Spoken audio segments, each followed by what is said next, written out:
ቅዱስ አሐዱ አምላክ አሜን። ናማት በስመ አብ ወወልድ ወመንፈስ ቅዱስ አሐዱ አምላክ አሜን። በስመ አብ ወወልድ ወመንፈስ ቅዱስ አሐዱ አምላክ አሜን። ክቡር አባታችን መላከ ሰላም አባ ሰይፈ ገብርኤል የዚህ ታላቅ ደብር አስተዳዳሪ፣ ክቡራን አበው ሊቃውንተ ቤተክርስቲያን፣ መምህራን፣ አባቶች፣ እናቶች፣ ወንድሞች፣ እህቶች እንዲሁም ሕፃናት በልዑል እግዚአብሔር ሰላምታ እንደምን አደራችሁ? እንደምን አደራችሁ? አሜን። ምሕረቱን ቸርነቱን አብዝቶ እስከዚህች ሰዓት ያደረሰን በእድሜያችን ላይ የዛሬዋን ዕለት ይህችን ሰዓት የጨመረልን በማለዳ በቤተ መቅደሱ እንድንገኝ ከስርዓተ ቅዳሴው እንድንካፈል በቤቱ የሰበሰበን የአባቶቻችን አምላክ ልዑለ ባሕርይ እግዚአብሔር ስሙ የተመሰገነ ይሁን። ሲበሉም ኢየሱስ እንጀራን አንስቶ ባረከ፣ ቆርሶም ለደቀ መዛሙርቱ ሰጠና እንካችሁ ብሉ፣ ይህ ሥጋዬ ነው አለ። ጽዋንም አንስቶ አመስግኖም ሰጣቸው፣ እንዲህም አለ፣ ሁላችሁ ከእርሱ ጠጡ፣ ስለ ብዙዎች ለኃጢአት የአዲስ ኪዳን ደሜ ይህ ነው።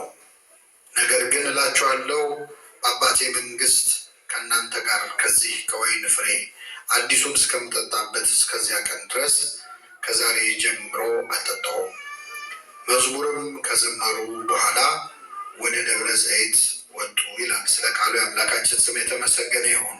የአዲስ ኪዳን ደሜ ይህ ነው በሚል ርዕስ በማቴዎስ ወንጌል ምዕራፍ 26 ከቁጥር 28 ላይ በሚገኝ ኃይለ ቃል ተነስተን የእግዚአብሔርን ቃል እንማራለን። ለአባቶቻችን ለነቢያት፣ ለአባቶቻችን ለሐዋርያት፣ ለሐዋርያውያን አበው ለሊቃውንት በጉባኤያቸው ተገኝቶ ምስጢሩና ጥበቡን ገልጦ ያስተማረ አምላካችን እኛንም በቸርነቱ እንዲያስተምረን፣ እንዲመክረን፣ እንዲገስጸን የእርሱ ቅዱስ ፈቃድ ይሆንልን።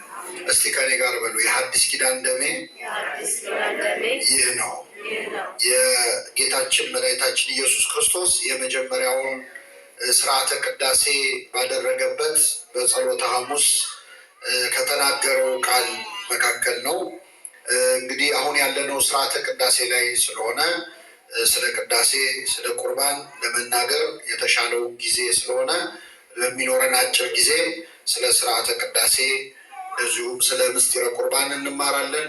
ለአባቶቻችን ለነቢያት፣ ለአባቶቻችን ለሐዋርያት፣ ለሐዋርያውያን አበው ለሊቃውንት በጉባኤያቸው ተገኝቶ ምስጢሩን ጥበቡን ገልጦ ያስተማረ አምላካችን እኛንም በቸርነቱ እንዲያስተምረን፣ እንዲመክረን፣ እንዲገስጸን የእርሱ ቅዱስ ፈቃድ ይሆንልን። የርዕሳችን ምንድን ነው? የሐዲስ ኪዳን ደሜ ይህ ነው የሚል ይሆናል። እንግዲህ ጌታችን መድኃኒታችን ኢየሱስ ክርስቶስ ስርዓተ ቅዳሴን አስቀድሞ በትምህርት ነበር የመሰረተው። በዮሐንስ ወንጌል ምዕራፍ 6 ላይ ሥጋዬን የሚበላ ደሜን የሚጠጣ የዘላለም ሕይወት አለው፣ ያልበላ ያልጠጣ ሕይወት የለውም ብሎ አስቀድሞ በትምህርት ነበር የመሰረተው። በመጨረሻ ግን ተላልፎ በተሰጠባት በዚያች ምሽት ከመሰቀሉ ከአንድ ቀን በፊት ማለት ነው፣ ህብስቱን አንስቶ ባረከ፣ ጽዋውንም አንስቶ አመሰገነ ይላል። ህብስቱን አንስቶ ምን አደረገ? ጽዋውን አንስቶ ባረከና አመሰገነ የሚለው ቃል በግዕዝ ሲነገር ቀደሰ ማለት ነው። ቀደሰ ማለት ባረከ፣ አመሰገነ ማለት ነው። ስርዓተ ቅዳሴ ላይ መባረክ መቀደስ ነው የሚፈጸመው። በቅዳሴ ላይ ማን ነው የሚቀድሰው? ምንስ ነው የሚቀደሰው ካላችሁ፣ የሚቀድሰው ጌታችን መድኃኒታችን ኢየሱስ ክርስቶስ ራሱ ነው። የካህናት አለቃ ቀዳሹ እሱ ነው። የሚቀደሰው ህብስቱና ወይኑ ምን ወደ መሆን ነው የሚቀደሰው? ወደ ስጋ አምላክ ወደ ደም አምላክ ነው የሚከብረው የሚቀደሰው። ስለዚህ ቅዳሴ የሚለውን ቃል ቤተክርስቲያናችን የወሰደችው አሁን ከጠቀስነው ከማቴዎስ ወንጌል ምዕራፍ 26 ላይ ነው። ባረከ፣ ህብስቱን አንስቶ ባረከ፣ ጽዋውንም አንስቶ ምን አደረገ? አመሰገነ። ባረከ፣ ቀደሰ የሚለውን ቃል ያሳያል ማለት ነው። ጌታችን በዚህ መሰረት የመሰረተውን ደግሞ አባቶቻችን ሐዋርያት ስርዓት ሰርተው ጨመሩበት። ሐዋርያው ቅዱስ ጳውሎስ በአንደኛ ቆሮንቶስ ምዕራፍ 11 ላይ ከጌታ የተቀበልኩትን እኔ ለእናንተ አሳልፌ እሰጣለሁ ይላል። ከማን የተቀበልኩትን? ከክርስቶስ የተቀበልኩትን እኔ ደግሞ ለእናንተ አሳልፌ እሰጣለሁ። እርሱ ተላልፎ በተሰጠባት በዚያች ምሽት ህብስቱን አንስቶ ባረከ፣ ጽዋውን አንስቶ አመሰገነ። እንካችሁ ብሉ፣ እንካችሁ ጠጡ፣ ይህ ሥጋዬ ነው፣ ይህ ደሜ ነው አላቸው ብሎ ቅዱስ ጳውሎስ ስለ ቅዳሴ ያስተምራል ማለት ነው። አስተምሮ ሲጨርስ ስትቆርቡ እንዲህ አድርጉ፣ እንዲህ እንዳታደርጉ ብሎ መመሪያ ከተናገረ በኋላ የቀረውን ነገር ደግሞ ስመጣ እደነግጋለሁ ይላል። መቼ እደነግጋለሁ? ተመልሼ ስመጣ ደግሞ የቀረውን አስተምራቸዋለሁ ይላል። ስለዚህ ስርዓተ ቅዳሴ ክርስቶስ መሰረተው። አባቶቻችን ሐዋርያት ስርዓት እየሰሩበት እየጨመሩበት ለመጀመሪያዎቹ 400 ዓመታት አሁን የምናየውን አይነት ቅርጽ እንዲይዝ ያደረጉት ቅዱሳን አባቶቻችን ናቸው። ክርስቶስ ሲቀድስ አሐዱ አብ ቅዱስ ብሎ አልቀደሰም። ሐዋርያት ተነስተው ተንሱ ጸልዩ አላሉ። አሁን ያየነውን አይነት ስርዓት በብዙ 100 ዓመታት ሰርታ የሰጠችን ቅድስት ቤተክርስቲያን ናት። ክርስቶስ ጀመረው፣ ሐዋርያት ቀጠሉት። ሐዋርያውያን አበው ከሐዋርያት በኋላ የተነሱ ቅዱሳን አባቶቻችን እነ ቅዱስ ባስልዮስ፣ ሌሎቹም ቅዱሳን አባቶች የክርስቶስን ሥጋና ደም እንዴት አድርገን መቀበል እንዳለብን ዘርዝረው አስተምረውናል ማለት ነው። ስለዚህ ስርዓተ ቅዳሴ ብዙ ምስጢር ብዙ ትምህርት ያለው ነው እና ቅዳሴን እናስቀድሰዋለን እንጂ ብዙ ጊዜ አንማረው። ቤተክርስቲያናችን ከሰሙነ ሕማማት ውጭ 365ቱ ቀናት ስርዓተ ቅዳሴ በየቀኑ ይደረጋል። እንደየሀገሩ ቢያንስ በየሳምንቱ ይደረጋል። ቅዳሴ ለምንድን ነው እናስቀድሰው? ምንድን ነው ስርዓቱ? ውስጡ ያለው ትምህርት ምንድን ነው የሚለውን በትክክል ሰው ከተረዳ በእውነት ከዚህች ኦርቶዶክሳዊት ተዋሕዶ ቤተክርስቲያን አይወጣም። ብዙ ሰዎች ቤተክርስቲያንን ጥለው ሲወጡ አንዱ ማሳያው አስቀዳሽ አለመሆናቸው። በትክክል ስርዓተ ቅዳሴ የሚያስቀድስ ሰው ክርስቶስ በዚህች ቤተክርስቲያን እንዴት ባለ ክብር እንደሚገለጥ፣ እንዴት ባለ ስርዓት እንደሚመሰገን፣ እንዴት ባለ ከፍታ ስርዓት አምልኮ እንደሚፈጸም ለመረዳት ከስርዓተ ቅዳሴ በላይ ምንም ነገር የለም። በእውነት ለመናገር ስለ ስርዓተ ቅዳሴ እንደው ጥቂት ነገሮች ልንገራቸው። አንደኛ በቤተ ክርስቲያናችን የመጨረሻው ትልቁ ተአምር የሚፈጸመው በስርዓተ ቅዳሴ ነው። ከኔ ጋር ናችሁ ምዕመናን? መቼስ ተአምር አሁን ዛሬ ቅዳሴ ስለሆነ ነው እንጂ እዚህ ቤተክርስቲያን አሁን ከሰማይ መስቀል ወረደ ቢባል ሰው የሚቀመጥበት ቦታ ይገኛል? አይገኝም። ወይ ደግሞ የሆነ እንደው መናፍስት የሚያወጣ ወይ እንደው ሀብተ ፈውስ ያለው ሰው መጣ ቢባል፣ ዓይን የሚያበራ ድውይ የሚፈውስ ሽባ የሚተረትር መጣ ቢባል መቀመጫ ይኖር። ግን በቤተ ክርስቲያን የመጨረሻውን ትልቅ ተአምር የሚፈጽመው በስርዓተ ቅዳሴ ላይ ምንድነው ካላችሁ፣ ካህናቱ ህብስትና ወይን ይዘው ከቤተልሔም ወደ ቤተ መቅደስ ይገባሉ። ሲወጡ የክርስቶስን ሥጋና ደም ይዘው ይወጣሉ። ከዚህ በላይ ተአምር አለ? የለም። ህብስቱን ወደ ሥጋ አምላክ ወደ ደም አምላክ፣ ሥጋ መለኮት ደመ መለኮት ከማድረግ በላይ እግዚአብሔር ምንም አይነት ተአምር ሊሰራልን አይችልም። ይህንን ተአምር የሚፈጸመው በስርዓተ ቅዳሴ ላይ። እንዴት ነው የሚሆነው? ይህን የሚያውቀው ባለቤቱ ነው። ክርስቶስ ለሐዋርያቱ እንካችሁ ብሉ፣ ይህ ሥጋዬ ነው፣ እንካችሁ ጠጡ፣ ይህ ደሜ ነው አላቸው። እንዴ ጌታ ሆይ የታለ ሥጋ የተቆረሰው የታለ ደሜ የፈሰሰው አላሉ። አምነው ነው የተቀበሉት። እኛም አምነን ምን እንላለን? እንቀበላል።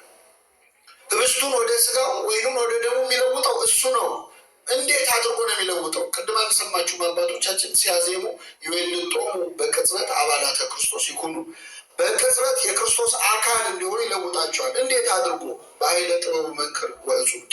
እሱ በሚያውቀው በጥበቡ በማይመረመር ኃይሉ ነው የሚለውጠው።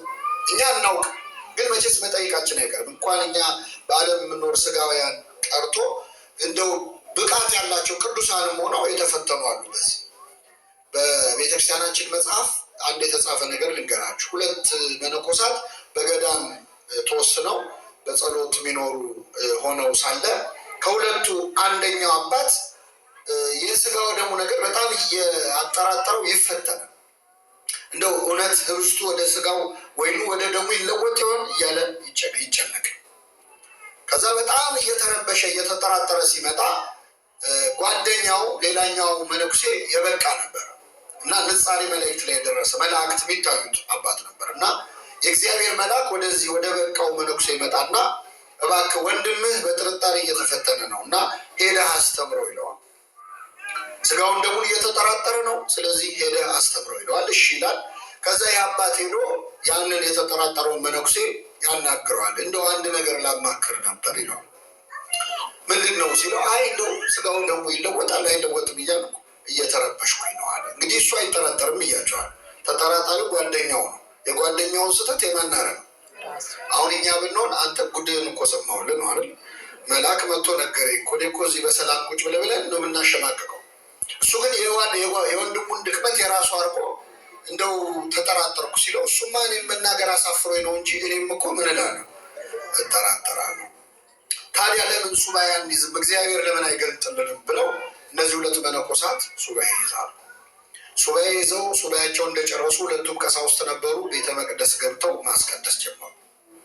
ቤተ መቅደስ ገብተው ሲያስቀድሱ በቅዳሴው መካከል ሀበነ የሚባልበት ቦታ አለ አይደለም? ካህኑ ሀበነ በሚል ሰዓት እነዚህ ሁለት መነኮሳት ብቻ አንድ የሚያስደነግጥ ነገር ተመለከቱ። ይኸው ምንድን ነው? የሚቀድሰው ካህን እጁ በደም ተለውሶ፣ ስጋውን ደሙን የሚፈትተው ካህን እጁ በደም ተለውሶ ራሱ እንኳን አያየው። እነዚህ ግን ሁለት መነኮሳት አዩ። ባዩ ጊዜ ከሁለቱ አንደኛው መጀመሪያ የተጠራጠረው ያልበቃ ስለነበር ደንግጦ ራሱን ስቶ ወደቀ። ራሱን ስቶ ወድቆ ሕዝብ ከተበተነ በኋላ ነው የነቃው። ከዛ ሲነቃ የበቃው ወንድሙ ምን አለው? አንችለውም ብሎ እግዚአብሔር ሰውሮብን ነው እንጂ ይህ ተአምር እኮ በየዕለቱ ይፈጸማል። አሁን ዛሬ ባስቀደስነው ቅዳሴ ላይ ይህ ተአምር ተፈጽሟል። እግዚአብሔር አቅማችን እንደማይችል ስለሚያውቅ፣ መቼስ ህብስቱ ወደ ስጋው ወይኑ ወደ ደሙ ሲለወጥ ብናይ ቆመን ማስቀደስ እንችላለን? ማን ደፍሮ ይቀበላል? ማን ይጠገን? ስለዚህ እግዚአብሔር በቸርነቱ ሰውሮት ነው እንጂ በየቀኑ ይህ ተአምር በቤተ መቅደስ ውስጥ ምን ይላል? ይፈጸማል። ስለዚህ ትልቁ ተአምር የሚፈጸመው በቅድስት ቤተክርስቲያን በስርዓተ ቅዳሴ ላይ ነው። ይህንን ሌላም አባት እንደዚሁ ገጥሞታል። ልክ እንደዚህ ባለች አንድ ከተማ ላይ ያገለግል የነበረ ዮሐንስ ሳባ የሚባል አባት፣ በቅጽል ስሙ አረጋዊ መንፈሳዊ ይባላል። እስኪ በሉ አረጋዊ መንፈሳዊ። የአባት በሚያገለግልበት ከተማ በጣም ትሁት ነበር እና ቅዳሴ ቅድስ ሲሉት እናንተ ቅዱሱ፣ እኔ መስዋዕቱን ሰራለሁ፣ ፍም አፍማለሁ፣ መቅደሱን አጸዳለሁ። አስተምር ሲሉት እኔ መጽሐፍ አቀርባለሁ፣ እናንተ አስተምሩ ይላል። በጣም ትሁት ነበር። አንድ ቀን ግን ክብረ በዓል ላይ ዛሬ ከአንተ ውጭ ማንም አይቀድስም ብለው አስገድደው አስጨንቀው አስገቡት። በጣም በፍርሃት በመንቀጥቀጥ በትህትና ሆኖ ወደ ቤተ መቅደስ ሊቀድስ ገባ። ከዛ ቅዳሴውን ተሰይሞ እየቀደሰ ሳለ በቅዳሴው መሀል ድንገት ቅዳሴውን አቋርጦ ዝም አለ። ለግማሽ ሰዓት ያህል ቅዳሴ መቀደስ አልቻለም። ከዛ ቆይቶ ቅዳሴውን ቀጠለ። ገርሟቸው ምንድን ነው ብለው ካቆረባቸው ከወጣ በኋላ ካህናት ተሰብስበው ምን ሆነ ነው ቅዳሴውን አቁመ ዝም ያልኳል? ምንም አለ፣ አልተናገረም። በጣም አስጨነቁት፣ አልተናገረም። ከዚያች ቀን ጀምሮ ያችን ከተማ ጥሎ ወደ በረሃ ሄደ። መነነ ማለት ቀድሞ መነኩሴ ነበር፣ ባህታዊ ሆነ እና በበረሃ እየኖረ ለወንድሙ ደብዳቤ ይጽፍ ነበር። ከዱር አውሬ የተላከ ደብዳቤ እያለ ከምን የተላከ ራሱ የዱር አውሬ የሚለው ከዱር አውሬ የተላከ ደብዳቤ ብሎ ይጽፍለን ነበር እና ይህንን ደብዳቤ አደራህን እኔ በሕይወት እያለሁ ለሌላ ሰው እንዳታስነብብ ወይም እንዳትሰጥ ብሎ አደራ እያለ ይልክልን ነበር እና ይህን ደብዳቤ ወንድሙ ሲያየው ይህንማ እኔ ብቻ አንብቤው አልቀርም፣ እሱ በእርግጥ እኔ በሕይወት እያለሁ እንዳታስነብብ ብሎኛል፣ ግን የለም ለሌላ ሰው መድረስ አለበት ብሎ ብራና የሚጽፍ ሰው ጠርቶ ሊያስገለብጠው ተስማምቶ ያንን ደብዳቤ ካስቀመጠበት ቦታ ሲፈልገው አጣው፣ ጠፋበት። ፈልጎ አጣው። ደንግጦ ዝም አለ። ከ14 ዓመት በኋላ ያንን ደብዳቤ ፊት ለፊት ቁጭ ብሎ አገኘ። ወንድሙ ማለት ቁጭ ብሎ አለቀሰ። ዛሬ ወንድሜ ሞቷል ማለት ነው። እኔ እስክሞት ለሌላ ሰው ምን እንዳተ እና እዛ ደብዳቤ ላይ ያን ቀን ቅዳሴ ላይ ምን ዝም እንዳስባለው ጽፏል። ምንድን ነው ቅዳሴውን ያቋረጠበት ምክንያት? እኔ ብሎ አልጻፈም። እንግዲህ ቅዱሳን እኔ ብለው አይጽፉም። አሁን ቅዱስ ጳውሎስ እስከ 3ኛው ሰማይ ተነጠቀ፣ ግን ያ ሰው እስከ 3ኛው ሰማይ ተነጠቀ ብሎ የሌላ ሰው ታሪክ አድርጎ ነው የጻፈው። እኛንን እኔ ማለት ነው። ቅዱሳን እኔ ብለው አይናገሩም። እና አረጋዊ መንፈሳዊ ምን ይላል? አንድ የማይዋሽ ሰው የነገረኝን ልንገር፣ ቅዳሴ እየቀደሰ እያለ የገጠመውን የነገረኝን ልንገር ይላል። በቅዳሴ መካከል ህብስቱን በጻሕሉ ላይ ወይኑን ደግሞ በጽዋው ላይ አድርጌ እየቀደስኩኝ እያለ ይላል ከቅዳሴው መካከል ህብስቱ ባለበት ቦታ ላይ ክርስቶስን አሁን የተወለደ ሕፃን በግ ሆኖ አየሁት ይላል። ነጭ በግ የሚያሳዝን ሕፃን ላቅፈው ሳሳው ይላል። የሚያሳዝን በግ ሆኖ ታየ። በጽዋው ላይ ደግሞ መስቀል ተተክሎ ደሙ ሲንጠፈጠፍ ተመለከቱ። ይህንን ባየሁ ጊዜ ነፍሴ ከስጋዬ ልትለይ ደረሰች ነው። ስለዚህ መናገር አልቻልኩም፣ አቆምኩት። ከቆይታ በኋላ ከግማሽ ሰዓት በኋላ ወደ ቀደመ አለማወቄ የተመለስኩ ይላል። እኛ ወዳለንበት ማለት ዓለም ላይ ሆኜ እንዲህ አይነቱን ምስጢር ካሳየኝ ዓለምን ጥዬ ብሄድ ምን ሊያሳየኝ ነው ብዬ ከዚያች ቀን ጀምሮ ወደ በረሃ ሸሸው ይላል። በረከቱን ያሳደረብን።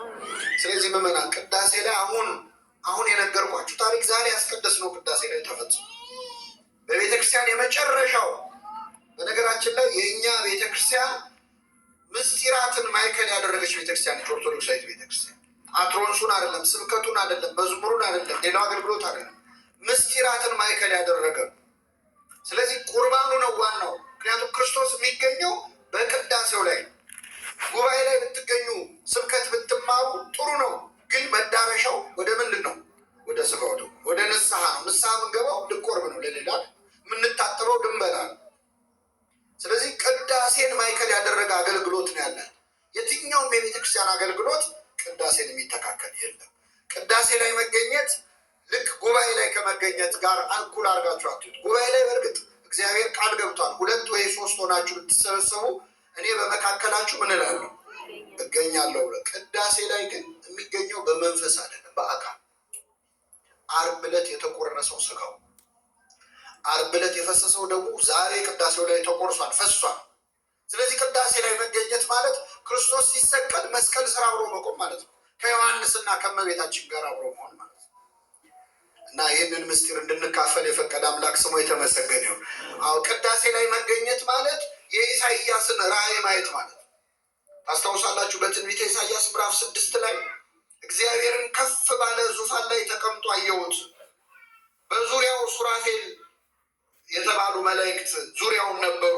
ቅዱስ ቅዱስ የሰራዊት ጌታ እግዚአብሔር ክብርን ልትቀበል ይገባሃል እያሉ በፊቱ ያመሰግኑ ነበረ። ይህን ባየው ጊዜ አለ ኢሳይያስ፣ ወዮልኝ ከንፈሬ የረከሰብኝ ሰው ነኝ፣ እግዚአብሔርን ስላየው መሞቴ ነው አልኩ። እና ቅዱስ ቅዱስ ከሚሉት የሱራፌል ነገድ መሃል አንዱ ሱራፊ እየበረረ መጣ። በእጁ በጉጠት ፍም እሳት ይዞ ነበረ። መጣና ከንፈሬን ተኮሰኝ፣ ኃጢአትህ ተወገደችልህ አለ። እግዚአብሔር ኃጢአታችሁ ተወገደላችሁ ይበላል። ቅዳሴ ላይ ስትሆኑ ይሄ ነው የሚሆነው። እግዚአብሔርን ከፍ ባለ ዙፋን ላይ እናየዋለን። በታቦቱ ላይ በመንበሩ ላይ ኢሳይያስ ከፍ ባለ ዙፋን ላይ ያየውን እግዚአብሔር እኛ በዙፋኑ ላይ እናየዋለን። የልብሱም ዘርፍ መቅደሱን ሞልቶት ነበር እና ቅዱስ ቅዱስ የሚለውን ምስጋና ቤተክርስቲያን ስታመሰግን ከንፈሮቻችን የረከሱብን ኢሳይያሶች ቆመን እናስቀድሳለን። ከዛ ወዮልን እንላለን፣ እግዚኦ እንላለን፣ ማረን፣ ከንፈራችን የረከሰብንን እያለን እንጸልያለን። ዲያቆናት በሱራፊ አምሳል ልክ በጉጠት ፍሙን ይዞ እንደመጣው የክርስቶስን ደም የክርስቶስን ስጋ ይዘው ወርደው ያቀብሉናል። ኃጢአት ተወገደችልህ ይላል። የልጁ የኢየሱስ ክርስቶስ ደም ከኃጢአት ሁሉ ምን ይላል? ያነጻል። ስለዚህ ቅዳሴ ላይ መገኘት ማለት ነቢያት ያዩትን ራእይ ማየት ነው። ጰራቅሊጦስ ላይ እንደመገኘት ማለት ነው። ቅዳሴ ላይ መገኘት መንፈስ ቅዱስ ሲወርድ አልነበረ? ትዝ ይላችኋል። በሐዋርያት ሥራ ምዕራፍ 2 ላይ መንፈስ ቅዱስ ቤቱን አናወፀው፣ በእሳት በነፋስ አምሳል ተገለጠ። መንፈስ ቅዱስ የሚወርደው ጰራቅሊጦስ ቀን የወረደው መንፈስ ቅዱስ ቅዳሴ ላይ ስታስቀድሱ፣ እንደው የፈለገ እንቅልፋችንን መጥቶ ቢሆን እዚህ መጠን ብናንቀላፋ ይሻላል። ምክንያቱም ጰራቅሊጦስ እንዳያመልጠን ማለት ነው። የጰራቅሊጦስ ቀን የቀረ ሐዋርያ ምን አይነት ያልታደለ ነው! ተኝቼ ነበረ ብሎ ቢቀር ማለት የጰራቅሊጦስ ቀን። ከዛ በኋላ የሚመጣው ጸጋ እኮ ብዙ ነገር እኮ ብዙ ስራ የሚሰራበት ኃይል እኮ ነው የሚያገኝ። ስለዚህ ማስቀደስ ማለት ጰራቅሊጦስ ላይ መታደም። ማስቀደስ የኤማሁስ መንገድ ላይ ከክርስቶስ ጋር አብሮ መሄድ ነው። ታስታውሳላችሁ የሉቃስ ወንጌል ምዕራፍ 24 ላይ ጌታችን በተነሳባት በዚያች ሰንበት ምሽት ላይ ተስፋ ቆርጠው 2 ሰዎች በቃ ከዚህ በኋላ እኛ ይነሳ ይቤዠናል ብለን ተስፋ አድርገን ነበር፣ ይኸው ከሞት